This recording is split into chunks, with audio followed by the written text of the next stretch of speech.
She has been holding me up since day one.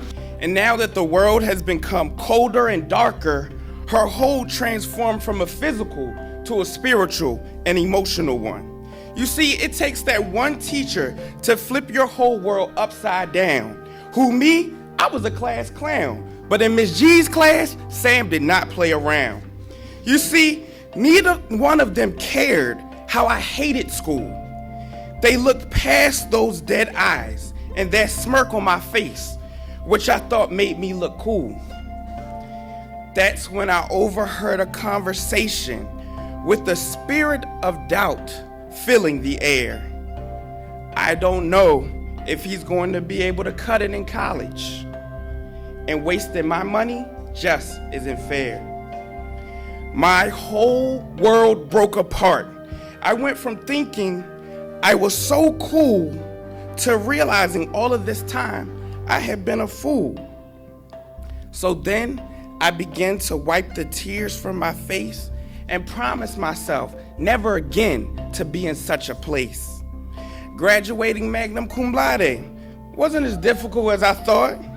Now, as I fast forward to my elementary teaching years, my students' earthquake needed to happen earlier than my start.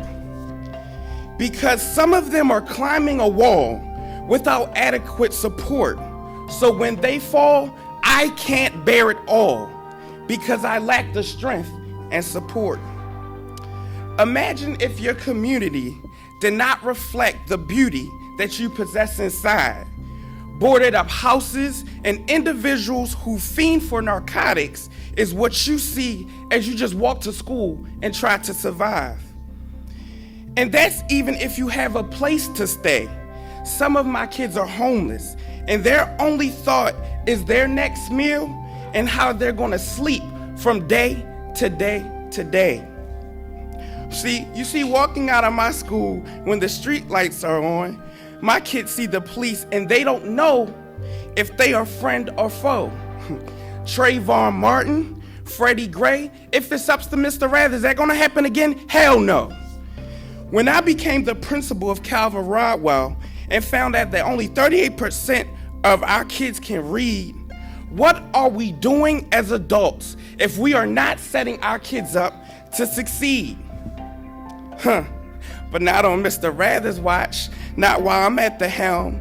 Not only will my kids learn, but I promise you they will excel. So we started a reading intervention program with so many doubters from the start. And yeah, this first year principal ignored what his seasoned assistant principal told him because I believed it would work deep in my heart. So we used every nook and cranny of our building. Even our cafeteria wasn't thrown for waste.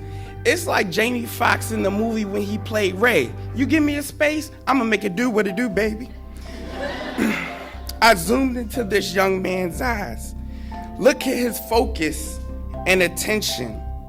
But you see, in a classroom of 30 students and one teacher, it can't happen. But I won't talk about that because that's a budget constriction. Because it's all about seeing your efforts transfer to the next generation. This picture right here is a second grader talking to a pre-K student about what I taught him last year about hard work and determination. My goal is to provide my students with the resources just like they get over at Gilman. But they receive $24,000 per kid from tuition and fees to purchase resources. That's a setup. And you know what I call that? A glass ceiling. But not at Calvin Rodwell. We see that glass ceiling and break through. I want my kids to learn a foreign language. So I found a free app, and that'll do. With the hopes of taking my students to a foreign land where English is only spoken by a few, and watch my students speak the native language and realize all my dreams have came true. Until then, I'll be on Hillsdale Road fighting the good fight. Will you join me? Will you help me out? Or go back to living your merry life? Thank you.